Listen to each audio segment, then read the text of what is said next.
Bill holds a bachelor's degree in economics and political science from Tufts University and is a certified financial planner as well as a certified private wealth advisor. Bill joined Franklin Templeton just this year as Director of Wealth Planning after serving in a similar role with Putnam Investments for many years. Franklin actually bought Putnam, so he kind of merged into that. He oversees development and delivery of financial planning related educational programs like this, speaks regularly throughout the country to groups of financial professionals and investors on a wide range of financial topics. His expertise spans substantial retirement income strategies, taxes, estate planning and wealth transfer, college savings, and Washington, D.C. policy. He's been in the investment industry with Putnam since 1990. And outside of work, Bill enjoys spending time with his family and playing sports. Please help me in welcoming Bill. Thanks, Jerry. All right, everybody ready to have some fun tonight? Jerry didn't mention, so I was at Putnam Investments, Boston. I'm a Boston guy. I don't have that much of a Boston accent, but there's a little bit there, right? By the way, thank you for making, did you guys do this for me, the Dunkin' Donuts? I feel right at home. If you're in Massachusetts or Rhode Island or New Hampshire, you can't go a mile or two without another Dunkin' Donuts. It cracks me up. It's like we were driving down, we were on Cape Cod last weekend, me and my wife, and we were driving down and we passed a Dunkin' Donuts. She always gets there, or she loves the iced tea. She gets an iced tea every day, so we went and got the iced tea. 2 miles down the road, they're building a brand new Dunkin' Donuts. So I don't know what it is, but they're doing something right. So I'm really excited to be here. Yes, I was with Putnam Investments for over 30 years, and Franklin Templeton acquired us, which we're very, very excited about. So that was effective January 1 of this year. I am excited about it for personal reasons, because I still have 2 kids in college, and I'm happy to be employed. So this is very good news for the Cass family. Come on in, folks. And by the way, if you have to use the restroom or anything, feel free to get up and do what you need to do. And we'll be out of here in like 2 to 2.5 hours. Is that good? Jerry, we didn't really talk about timing. You didn't really. No, we'll be moving it really, quickly tonight. We'll get you some great overview on the election. If you have questions tonight, just fire away. Okay, so you don't have to wait till the end to ask questions.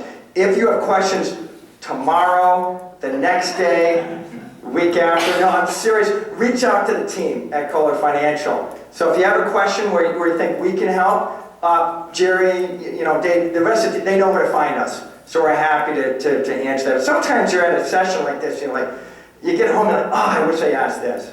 Okay? So tonight, and let's see if the technology's behaving. It looks like it is. Koler Financial, 6400 Pearl Road, Parma Heights. Okay? And here's what we're going to cover tonight. Okay? I'm going to spend some time on the election. I'm not going to tell you, I was joking earlier, I was going to tell everybody who won, but I didn't bring a non-disclosure agreement so we could keep it in this room, right? No, I won't be doing that. So we're going to spend some time on the election. The election's important, not just because it's just sort of overtaking our world in the media, right? But it's important as investors, it's important as taxpayers, right? So my expertise isn't as much in investments as it is in financial planning, meaning taxes, retirement, estate planning, college savings. So all those areas are impacted by whatever Congress looks like and whoever's in the White House. So I'm going to share my thoughts on that. I might get out the crystal ball a little bit. I do want to touch base on a couple recent changes to retirement accounts, just so we know, because that's one of the things. So we all lament, we all complain, bicker about Washington, and both sides can't come together and get anything done, right? Is that an accurate statement? Right? The one exception we're seeing is on retirement. So there has been several pieces of legislation that have been passed, and I think that's good news. And there's also talks to there's actually talk in Congress on more bipartisan agreement on some areas of retirement. So that seems to be one of the few areas where Republican, Democrat, progressive, conservative, whatever you want to call them, that they seem to coalesce a little bit. So, and we're very involved. Our firm is very involved up on Capitol Hill to try to educate lawmakers and also try to advocate for legislation which makes it easier for people either to save for retirement or to plan for income while you're in retirement. So we're going to talk a little bit about that. And then I'm going to come back and I'll close on, okay, the outlook, how the election might impact policy, especially what I'm talking about is tax policy, right? And share some thoughts on, everyone's going to have a different situation, right, financially, and what their needs and their goals and their objectives are. But just maybe some thoughts of some conversations you might want to have with the team at Koler afterwards, right? Because I can provide, education, but the most important thing is you're working with a good team. You're working with a team of financial advisors and their broader support team, because they're the ones that are going to know your specific situation. So they're the ones that are going to be able to serve you, the best than calling some, big 800 line that doesn't really know you, right? All right, so let's get into the fun stuff, right? Let's talk about the election. All right, I like to start here. Okay, we're good. Okay, just a level set. This is Congress. This is what Congress looks like basically today, right? Okay, the House, the Senate. The question is, what's going to happen post-election? What's that going to look like? Our view is it's going to roughly look the same. The numbers are roughly going to look the same. The colors might change around a little bit, but the numbers are going to look the same, and that's really, really important. There's going to be barring anything very unlikely over the next 5 to 6 weeks, they're going to have very thin margin in the House either way, very thin, razor-thin margin in the Senate. It's not like one party is going to have 55 seats in the Senate. That's really important because it really limits whoever's in the White House, it limits what they can do. Even if they have control over the entire Congress. Even the Democrats control everything, the Republicans control everything, okay? Because you need some leeway. There's always a few senators that are going to be holdouts, for example. So I think that's relatively good news for taxpayers, because some of the things that might be on the table that might be a little bit more radical from a tax policy perspective, whether people talk about, the question I get is, are they going to, for some taxpayers, could they raise capital gains rates and maybe tax, at 40% or some taxes ordinary income, okay? I think that's highly, highly unlikely, because no one's going to have a mandate. In fact, even when the Democrats controlled, when President Biden was still in the White House, was in the White House and full control of Congress before the midterm elections, his tax deal got stalled in the Senate, even though they had control. Because all it took was a couple senators saying, I'm not fully on board with everything. So either way, it's going to be tough to push through major, radical type of legislation. I think that's important to know. In the Senate, okay, let's talk about the outlook in the Senate, okay? Republicans have real valid reasons to feel pretty good about their chance in the Senate. So remember, the Democrats control the Senate 51-49 today, okay? But look at this, the Democrats are defending more than twice as many seats, and it's not just about the number of seats they're defending, it's where those seats are. So the red over here, these are all the Republican senators up for re-election. They're all very safe in terms of the political spectrum. Obviously, anything can happen, but they're either in the solid Republican or likely Republican sort of bucket, okay? But look at the Democrats or all the other ones. Toss-ups, lean Republican, solid Republican. So basically, if you're a Republican strategist, and you want to make sure that we want to get control of the Senate, right? I'm just saying as a Republican strategist, I'm not, I'm just hypothetical, right? Then we're already at 50-50. Because the Republicans will take the West Virginia seat. That's the Joe Manchin seat. The Republicans are already at 50-50, and then from their perspective, it's going to be, we need at least one more to get to 51. And they're going to look at Montana. Okay, John Tester's seat in Montana. It's going to be very difficult for him to win and hold on to that seat right now. Trump will win Montana by a fairly wide margin. If you're John Tester, incumbent Democrat, how can you distance yourself? You didn't see John Tester at the Democratic National Convention, right? There's a reason for that. He's trying to win as a Montanan, that's a word, not necessarily as a Democrat, okay? So that's going to be the seat the Republicans go after. Sherrod Brown, you're going to have more information than I do, but right now he's trending pretty well in the polls. So, that's another opportunity for maybe the Republicans to pick up a seat, but the Montana seat would be the lowest hanging fruit for them. So, outlook, probably more likely than not, the Republicans take control of the Senate. On the other side, from a Democrat strategist, I feel, fairly confident, somewhat confident at least about the House. And there's a lot on this slide, but there's 17 Republican congressmen, congresswomen who won in 2022 in districts where Biden won in 2020. That makes a difference. They won in 2022. That was a midterm election. There was no one running for president. There was no one at the top of the ticket. Voters weren't going and saying, okay, I'm going to vote for this person at the top of the ticket and just go all the way down, Democrat or Republican. So the Democrats feel optimism that they can pick off some of these seats, especially.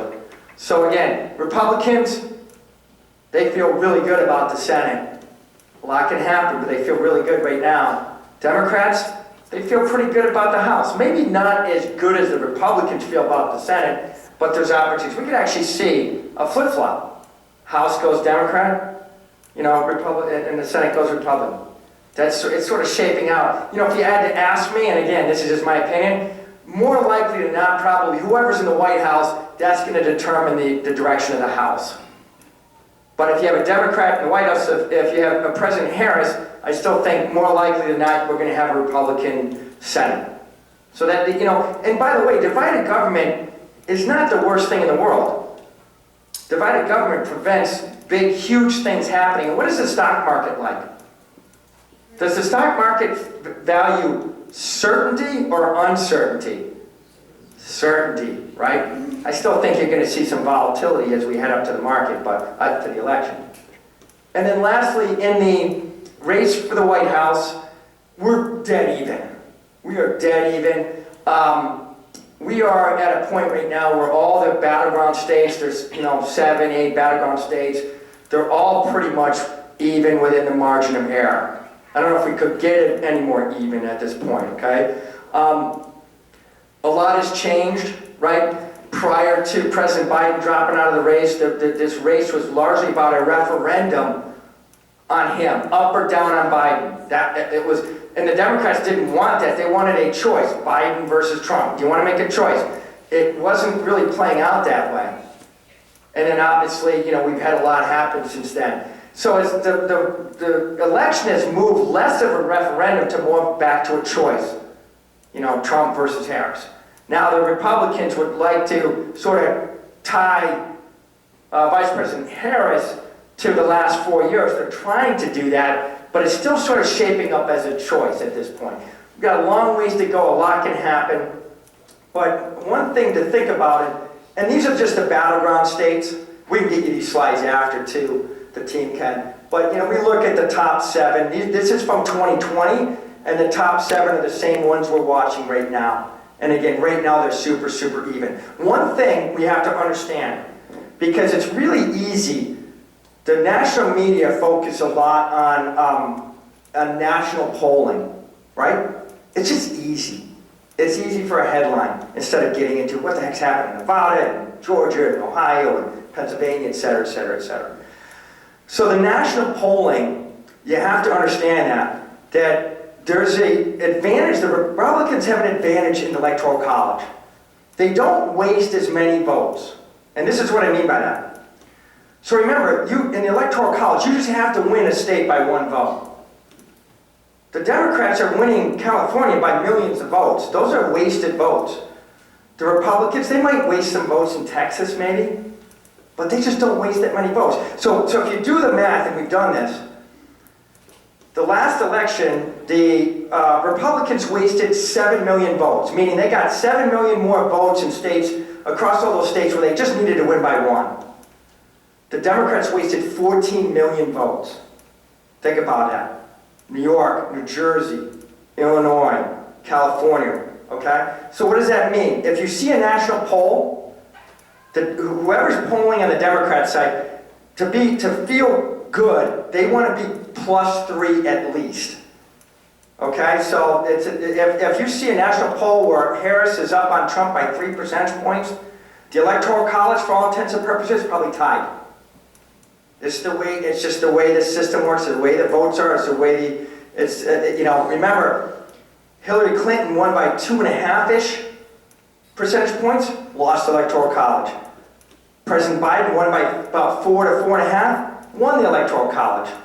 So when you see 3%, that's a tie, okay? So just something to keep there, because people don't understand the Electoral College. And then lastly, what are some things we're looking at? There's a couple fun things I'll talk about. I'm not going to hit on every slide tonight in the interest of time. I do not want to keep you 2.5 hours.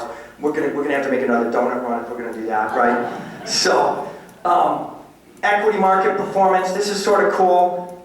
So, who wins the White House? What did the stock market do the last 90 days leading up to the election? If the stock market was just at least positive in that 90 days, more likely than not, the incumbent party keeps the White House 83% of the time if we go back 100 years, okay? Then we look at the so-called misery index. This is sort of interesting. It makes sense. The misery index is inflation plus unemployment. Two bad things, right? Can we agree on that? Inflation plus unemployment. You take that number and you go back, as you go up to the election, what was it 12 months ago? Was it worse or better? You know, if the misery index, if there's less misery, basically, than there was 12 months ago, the incumbent party retains the White House. If there's more misery, if the level of misery has gone up, then the challenging party takes the White House. And that's been, 15 out of the last 16 election cycles. There's always outliers. Right now, the misery index is trending a little bit on the Democrat side. If you look at the now versus the last 12 months, you know, inflation and unemployment, especially inflation, it's come down. It's still not great, but it's a little bit better. So it's not, you know, I wouldn't say it's flashing red and saying, oh my God, this is so clear that the Democrats have a huge advantage in the misery index, but there's a little bit of a lean there. All right, so I'm going to talk about retirement accounts in a second. Any questions on the election before we do that? Anything on the election? Anything? Going once? Going twice? And we'll have more opportunity here, okay? So, the retirement side, there's just a couple things I wanted to point out. We all know that with retirement accounts, right, your IRA or your 401k, when you get to be a certain age, you got to take the money out, right? You're forced to. It's called a required minimum distribution. The good news is that the government, at least for some people, not people that were already taking the money out, but for other people like me, they raised that age. So the age is now, if you're born between 1951 and 59, 73. I was born in 1966, so my age is 75.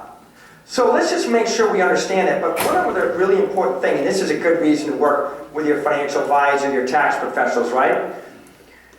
Just because the government says, hey, you don't have to take any money out till you get to be 75, doesn't mean you want to be robotic and I'm just going to blindly wait till I get to be 75. No, it might make sense to take money out earlier if you're in a favorable tax bracket. So if you're, you could have someone, for example, that they retire in their 60s. And remember, no penalty after 59 and a half, right? No 10% penalty, so we're past that. So maybe you have somebody, you retire, in your 60s, and maybe you're going to go back to work and earn some money, but right now you're going to be in a much lower tax bracket. Heck, it might make sense to take some money out of the IRA in the lower tax bracket. So most people just wait till they get to that age and they just take out the minimum. And that might be the right course of action for some people. But it can't be the right course of action for everybody.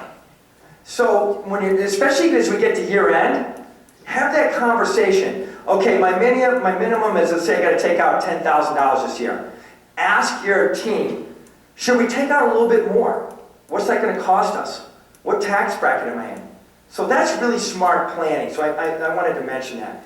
And then the other thing I wanted to mention is just one thing. I don't want to get too caught up in this, but just how many people know what 529 accounts are? Okay?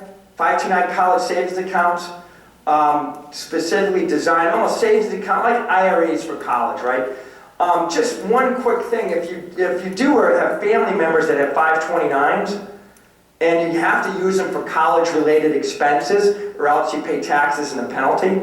But they just added another option that if you have money left over in a 529, then you can put it into a Roth IRA for the benefit of whoever the beneficiary of the IRA. So Katie Cass is my oldest. She graduated a little bit more than a year ago. If we had money left in her 529, we could move it into an IRA for her over time. And there's some rules around it, but I just wanted to make you aware of that. What the government's saying is that they want people saving for college, and they don't want people saying, okay, I get it, but what if I don't need the money for college, or my kid's gonna get a scholarship, right? So as a I was a youth basketball coach for many, many years for all my 3 kids. And yeah, I mean, why wouldn't they get a basketball scholarship? My wife's like 5'2", I'm 5'8.5" on a good day, right? Who needs to save for college? A D1 scholarship, right? No. They played high school basketball, which was great, and we're good. So just something to think about. And then one last thing here on the retirement side, because this is a recent change as well. So for people that have retirement accounts, they're in retirement, they're taking the money out, they have to be taking the money out, but maybe they're not going to need all of that money. And maybe, or maybe has anyone inherited an IRA from a family member? Okay, maybe a few here. Yeah, or a spouse. Okay, really, it doesn't come into play when you inherit from a spouse, but when you leave money to the next generation, there's a new rule that comes into play with an IRA. You have to take it out within, the person who inherits it has to take it out within 10 years, basically, okay? There's some very limited exceptions. So it's a little different. You used to be able to take it out, you could always take it out all at once and pay taxes on it, but you could take it out maybe based on your life expectancy, which might be, depending on your age, that might be 40 years. So now you have to take it out within 10 years. So if that's a situation, either you potentially are inheriting an IRA, or maybe down the road thinking about, you know what, I'm not going to need all the money in my IRA because the team at Koler Financial has done such a good job with me, right? Then there might be some considerations. Maybe it makes sense to spend more of it down. If it's got to go to the kids anyways and you got to pay taxes on it within 10 years, maybe it makes sense to spend more of the IRA and leave other assets. But that's an individual conversation. All right, so we're going to wrap it up. We're going to come back to the federal government. We're going to talk about taxes a little bit. Everyone excited for that? I know I am. I love taxes. So, and share our outlook. I'll share some thoughts on the election, as it relates to the impact. I am the master of the obvious when it comes to titling my slides. When it comes to a slide like this, which shows the increasing federal debt as a percentage of basically of the economy, the level of federal debt becoming more of a challenge. Like, no kidding. You can tell that pretty clearly on the slide. But let's dig into that a little deeper, because a lot of people don't realize this. Okay, do we know how the government spends their dollars? Well, this is it at a high level. This is the way they spend their dollars, right? Basically, over 70% is on autopilot, okay? That's for mandatory spending. So think Social Security, Medicare, interest on the existing debt, which will be over $800 billion this fiscal year, which we're really at the end of. On an annual basis, Congress, as part of the appropriations process, they really only touch this part in the sort of greenish, and that's defense and non-defense. I make this point because people say, hey, we have to rein in government spending. We do. I don't want to belittle that. But look at, as part of annual appropriations, this is the only area that Congress really controls. They can't really control Social Security unless they pass legislation. They can do a little bit with Medicare and maybe farmer prices with the Medicare and bargaining power. There's some things they can do there. The interest in the existing debt, well, they're at the mercy of interest rates, right? Medicaid, others. So I make that because we can't just like go after the defense budget. That's not going to solve everything. Eventually, there's going to have to be changes to Social Security and probably Medicare. And then lastly, where does the government get its money? Oh, there we go. Here we go. Now it's showing up. It's basically from individuals. Individual income taxes, payroll taxes. That would include small business owners too. Very little from the bigger corporations, corporate tax rate. So could they increase the corporate tax rate and bring in more revenue? Yeah, they probably could. Is it going to make a huge difference? Probably not. So, not to bum everybody out, but if the government needs revenue, then really, got to look at individuals. And that's the risk. We might not see a higher taxes after everybody. Let me back up a second. The one thing that is unique about the situation we're in right now is we have this uncertainty with election, obviously, but we also have uncertainty with the tax code. Does everyone realize that basically our individual tax code, all the rates, brackets, a lot of the provisions, they all expire. Pretty much almost everything expires at the end of 2025, but Congress does nothing. Do we understand that? We basically go back in time. And for most people, going back in time to 2017 is not going to be like Michael J. Fox going back in time in the movie, right? It's going to be a higher tax bill. There is a small percentage of people that actually will be good for. Those are people in very high tax areas. Higher income in New York, New Jersey, California. But for the most part, most people would see a tax increase. More than half would see a tax increase. So that's what we're watching right now. And here are the rates. So this is a little bit of a busy chart, and we have this in a one-pager. But we have the 2024 tax rates at different income levels. And then we have what happens if Congress does nothing and everything just expires. And all this red is all areas where there's an increase in the marginal tax rate. So even at the second lowest bracket, this is married couples, by the way, just this example. We have it for single files too. But for those with taxable income between, let's call it 20-ish thousand and 95,000, your tax rate would go from 12% to 15%. So what do I think is going to happen? I don't know, but I think Congress, regardless of the election, is going to try to avoid everything just expiring. Because I don't care if you're Republican, I don't care if you're Democrat, we're going to have a tax hike on people in the second lowest bracket? That doesn't taste too good, right? So I do think there's going to be incentive for Congress to try to get at least something done. People at the higher income levels, probably going to be paying more taxes, certainly, right? And maybe everybody. Yeah, you can't just keep squeezing certain taxpayers. You got to broaden that base at some point. And maybe that's not at the end of 2025, but it could be in 2028. We have Social Security to deal with, a lot of other things. So we have to wear the hat that says, okay, we're in a good tax environment now. We don't know what's going to happen in the future. It's likely not going to be better. I'm 57. I think this is the best tax environment I'll probably see in my lifetime. I might be surprised on the upside. How can they keep, both candidates keep saying that nobody's going to raise it. So the comment is that both candidates keep saying they're not going to raise tax. Both candidates keep saying, oh, let's not tax tips. Let's not tax Social Security. That's a bunch of, you know what I mean. Yeah, on both sides. And then I don't pay any attention to that. If anything, the solvency issues to deal with Social Security, I don't want to get too deep in this, but you got to go the other way. Social Security needs more funds, or else, we have a big, a fairly significant crisis around 2034, 2035, right? Okay? So Congress, I think, is there a chance Congress does nothing? Absolutely. The possibility of Congress doing nothing is greater than zero. That's what I always say. But I think there's a vested interest to try to get something done. Okay? Question here, Donald. So if you're looking at that chart... Yep, I'll go back. Yep. Does that...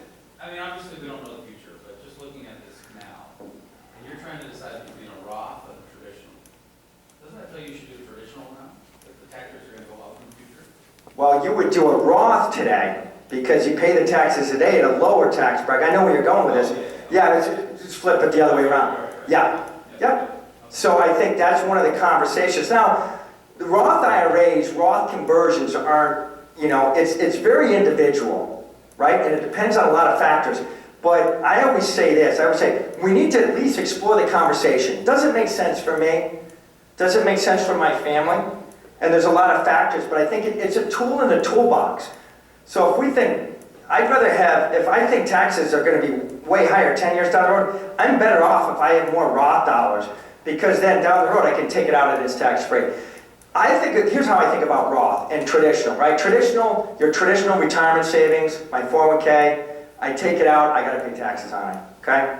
And I don't have any control of it. It is what it is, right? I think about diversification. And I think about, can I have some money in a regular retirement account, but some money in a Roth as well? Maybe I don't want to go 100% either way. For some people, it might be 100% either way. But I think for a lot of people, diversifying. So if I have some money in a Roth, when I retire, at least if I'm in a higher bracket one year, because I sold a property or sold a stock or something, I don't know, I'm just making this up, then if I needed more money, at least I could go into the Roth bucket and take it out tax-free and not make my tax situation worse.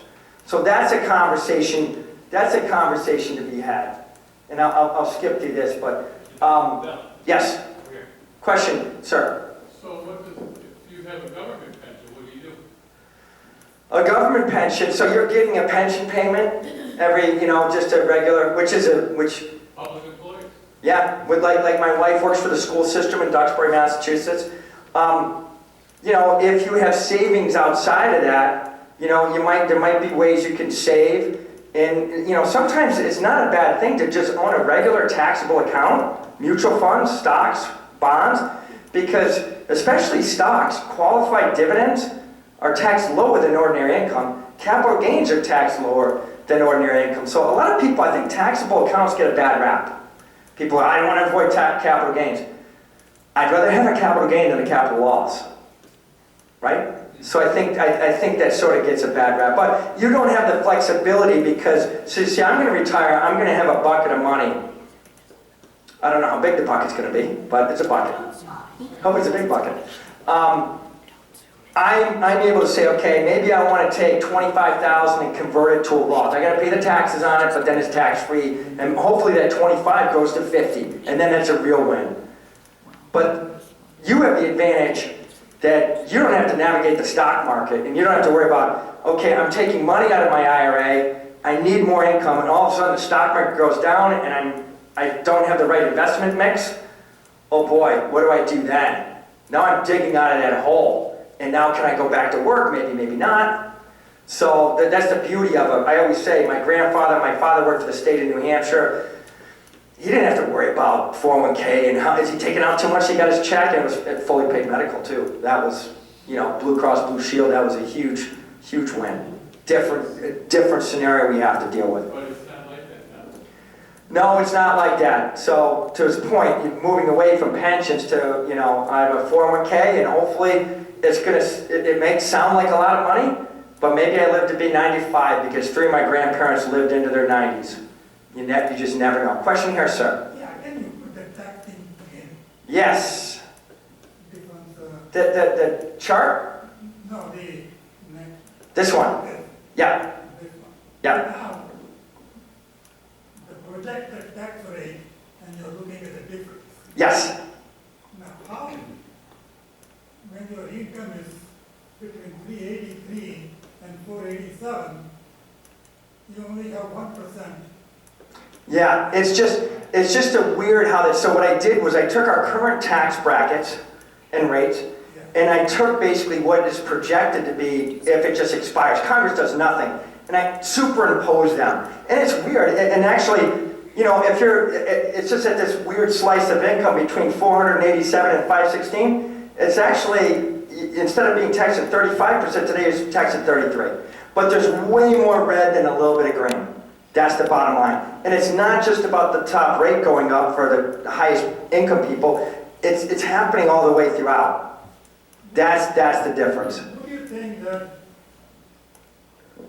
because we are already in 2024. And next election 2025. That you will debate this and the Congress will do something now and not wait till 2025 so people know what's going to happen. No one's going to do anything right now. The question is why not debate this and get out in front of it a little bit more? Nothing's happening. It is what it is. This is 100% focused on the election. This will be the story in 2025. This will be the story in 2025. If we see a Republican sweep, one of their main goals, again, they're going to have to control everything, right? Is they're going to try to say, okay, this thing's going to expire at the end of 2025. We want to extend it. Okay? That's going to be one of their main goals. I would not assume that's going to happen even with a Republican sweep because it's going to be very, very expensive to do that. Both parties are equal opportunity spenders, by the way. I get that. Okay? But it's going to, we're in a much different fiscal situation than we were back in 2017. The amount of interest we were paying on the debt back in 2017 was probably around $250 billion. Now it's $800 billion. It's a big, big difference.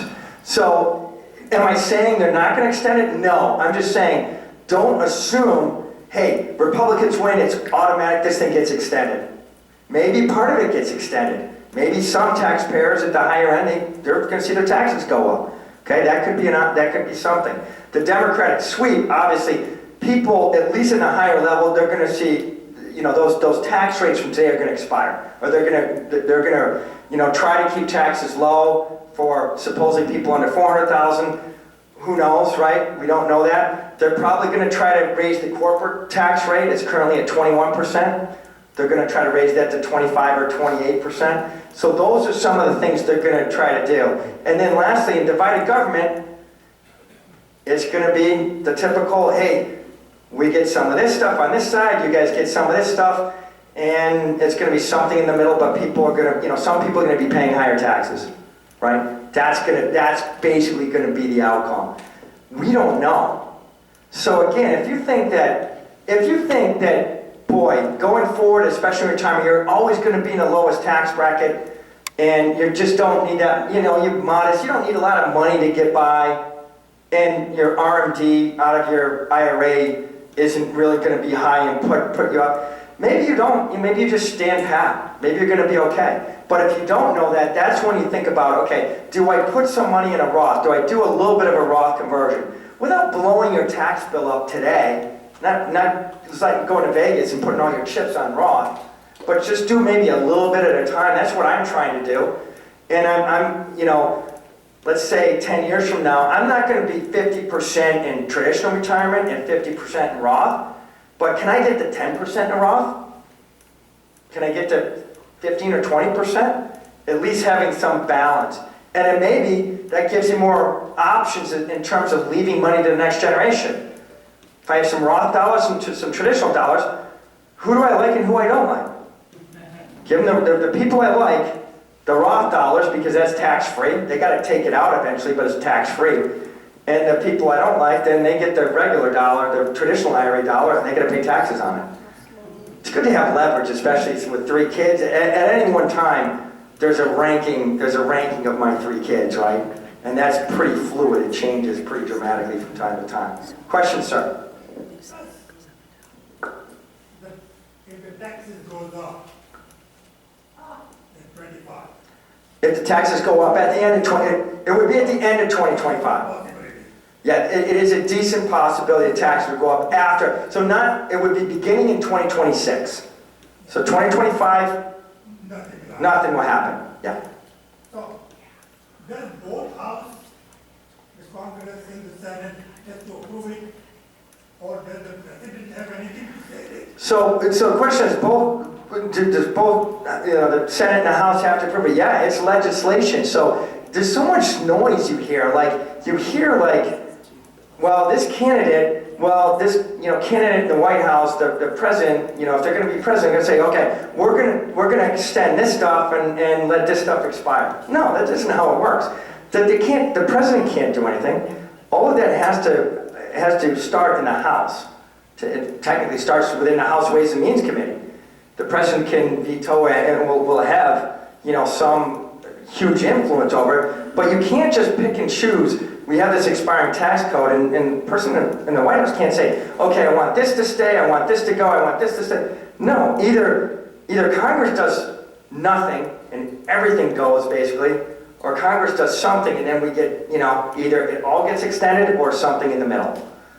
So 2025 this is going to be the story again and again and again and again. You're going to get sick of hearing about it.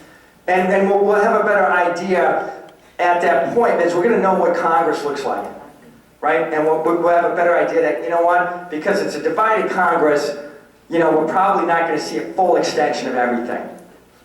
So we're going to at least, it's not going to give us all the answers, but it's going to give us a little bit more, insight on what may or may not happen.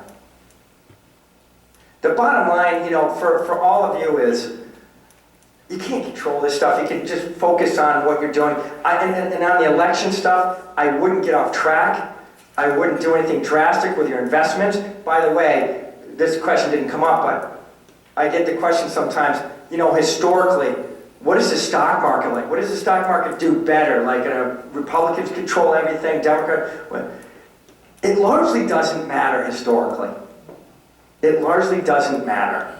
So I wouldn't, do anything rashly. I think this party's going to win, and I'm going to go to cash and wait it out. Talk to your team. Talk to your team on your personal situation. And, with some of this tax stuff, talk to the team, and there might be some things you can do, especially before the end of the year. Any last questions before we wrap it up? Sir? So, our Congress and our Senate, they are not in Social Security? So our Congress and Senate are not in Social Security. They're in a retirement. I know they're in the retirement, the federal, retirement program. Yeah. I think they are now. I think Donna. I think you're right. Yeah. Don't you think if they were in it, they could fix it? No, I do not think if they were in it. If they were in it, they'd fix it because it's political suicide. And all you're thinking about is, can I get reelected in 2 years? Can I get reelected in 6 years? That's the reality. Social Security is not it's not an extremely hard math problem or complicated math problem. It's a difficult political problem. If you do, let's call it 3 things, and it's not without pain, but just pull some levers, you can buy yourself 75 years of solvency. It's pretty straightforward. Neither party wants to touch it though. And I don't think they will touch it. I don't see anything in the near term where it's going to get addressed, unfortunately. So, sorry to be the bearer of bad news on Social Security. One last question. Yeah. No. Have you seen any of the proposals to tax unrealized gains? Good question. So, the gentleman asked, have you seen any proposals to tax unrealized gains? So you own a stock, it's outside of a retirement account, right? And the stock has done well, or mutual fund, whatever it is. And you started here at $10 and now it's worth $100, right? And you're not taxed on that until you sell it, right? And it's until you realize it, right? It's a realization event. But there's talk about saying, okay, well, the government would like to tax you because they don't like to wait around until you sell it, or leave it to the kids. Because when you leave it to the kids, the basis jumps up, and you never pay tax on that, okay? So yes, there has been talk about that. There has been talk about, okay, we want to see how many of those unrealized gains you have a year and try to get some tax dollars out of it. No, that's highly, highly unlikely in this environment, because again, I go back to that picture of Congress. You just don't have enough votes, and it's not, even moderate Democrats are not on board with that.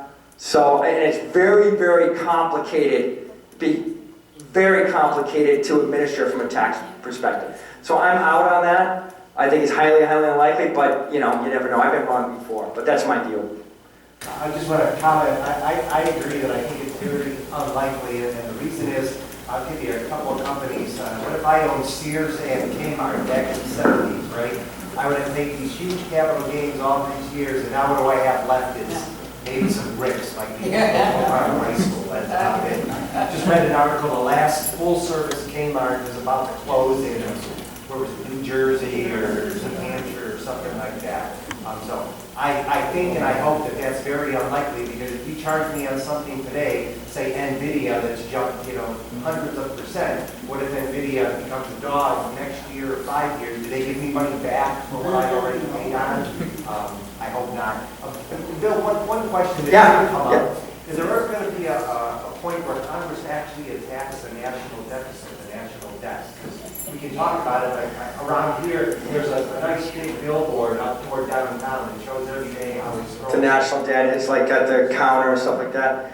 I'm certainly not a macro economist, but, and we're not, the debt is the debt, it's not great. It's obviously, we saw some of the pictures here. We're not at a break the glass in case of emergency. We're at over 100%. We're running a debt of over 100% of GDP.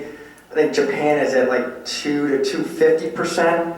We don't want to be like Japan. We're still the reserve currency for the world, so it gives us more flexibility. But here's one of the issues with that, to your point, is okay, the next recession, right?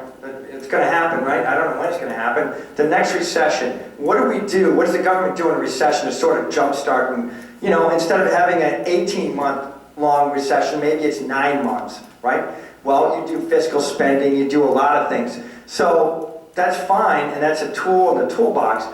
But the next recession, if you're already holding a lot of debt, it limits how much of that you can do. It's just not as effective. So one of the byproducts might be that, yeah, a 9-month long recession turns into 18 months. I don't know, I'm sort of making those numbers up, but that's one of the issues with it. And no, I don't have a great answer about them tackling it, but they're going to be, the markets will force them to address Social Security at some point. And is it going to be not until 2032? Maybe, I don't know. Sir? I was reading an article recently, and it's most likely in infancy stages, but the government offset and windfall.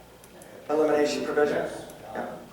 Supposedly there's something going on that's bipartisan. Is there any hope that, I don't expect them to wipe it out, but they could Yeah. adjust it a little bit or anything? So the question for the people over here is, with Social Security, there's a couple things called the GPO, Government Pension Offset, and the WP, the Windfall Elimination Provision. And basically what it does, without getting into the depths of it, it's sort of complicated, is, let's say my wife works for the town of Duxbury.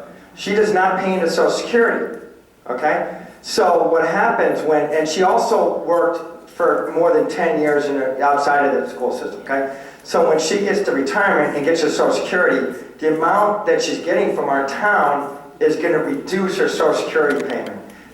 I won't tell you why. There's some really crazy math behind it, but that's sort of the reality. So you're asking if there's legislation or proposals out there to eliminate it, and certainly the teachers' unions are behind that, right? I'm behind it, certainly. I don't have a good degree of confidence that that's going to happen, because although it's not a huge number, it will drag on the Social Security budget at a time when we can't drag on it anymore. That's why this crazy talk about, oh, we're just not going to tax Social Security benefits anymore. No, that's not happening. If anything, they're going to have to tax a little bit more of it. Yep. How are we doing on time? I just want to be respectful, right? All right, so I'm going to wrap there. If you have other questions, reach out to the team, okay? And they'll probably have the answer anyways, and if not, they can reach out to me. Jerry, why don't we push it back over to you to close things out? Great, thank you.